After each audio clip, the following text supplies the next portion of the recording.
जिस घर में मनुष्य 8 बजे तक स्नान नहीं करते उस घर में जो है मामला ठीक नहीं रहता। बच्चे लोग ध्यान से सुन ले, बच्चे क्यों बूढ़े भी सुन ले।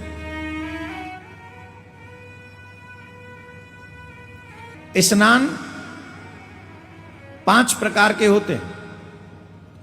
इस बात को सुन लो, जिस घर की देवियां 8 बजे तक स्नान नहीं करती हैं उस घर में दरिद्रता आने से, बीमारियां आने से, नेगेटिव एनर्जी आने से, क्लेश आने से कोई रोक नहीं सकता।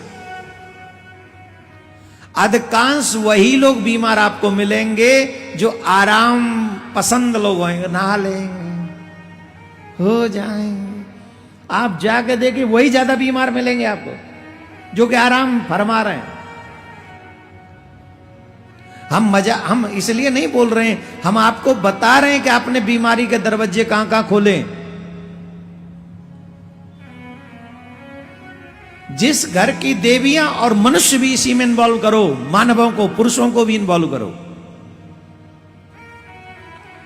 जिस घर के स्त्री पुरुष 8 बजे तक भी स्नान नहीं करते उस घर में बीमारियां आने से कोई नहीं रोक सकता, दरिद्रता आने से कोई नहीं रोक सकता, क्लेश आने से कोई नहीं रोक सकता, और जो भी अनाप शनाप चीजें सब आ जाएंगी। कहां? जिस घर में स्नान ही लेट होता हो। 5 प्रकार के स्नान हमारे शास्त्रों में बताए गए हैं। इस बात को ध्यान से सुन लें और आप चाहे तो लिख भी लें, अगर बुद्धि काम करे तो हम सब लिख भी सकते इसे। हमारे पुराणों में बताया गया है, मनुस्मृति में भी बताया गया है, विष्णु पुराण में भी बताया गया है, गरुण पुराण में भी इसका वर्णन 5 प्रकार के स्नान का वर्णन आया है। सबसे पहले ब्रह्म स्नान, देव स्नान, ऋषि स्नान, मनुष्य स्नान, और अंत में आता है राक्षस स्नान। ब्रह्म स्नान, देव स्नान, ऋषि स्नान, मनुष्य स्नान, और उसके बाद राक्षसी स्नान। जो ब्रह्म मुहूर्त भोर में 3 बजे स्नान कर लेते हैं उसे ब्रह्म स्नान कहा गया है। ध्यान से सुनिए, जो ब्रह्म मुहूर्त 3 से 3:30 बजे के बीच में स्नान करते हैं उसे ब्रह्म स्नान कहा गया है। ब्रह्म मुहूर्त में होने के कारण वो ब्रह्म स्नान हो गया। दूसरा, ब्रह्म मुहूर्त में 3:30 से 4 बजे के बीच में जो स्नान करते हैं उसे देव स्नान कहते हैं। कौन सा स्नान? उसे देव स्नान कहते हैं। जो 3:30 बजे से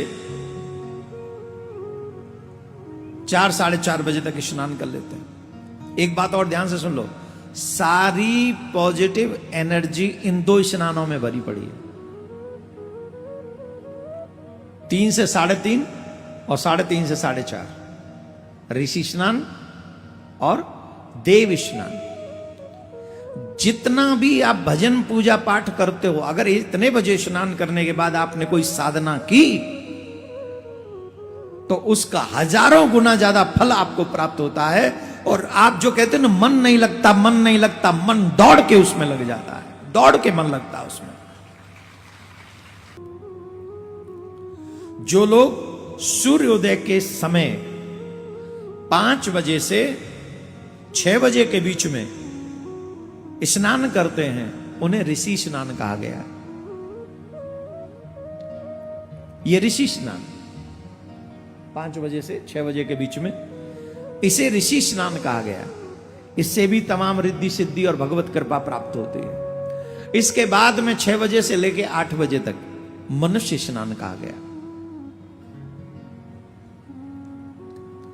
और मनुष्य स्नान भी अगर इस समय तक हो जाए, 6 से 7 बजे भी हो जाए, 6, 6:30 बजे हो जाए, और फिर 6:30 बजे भी हम पूजा में बैठ जाएं, 7:30 बजे तक, 8 बजे तक भी पूजा करें, तो भी इसे कम से कम मनुष्यों का कार्य तो माना ही गया है।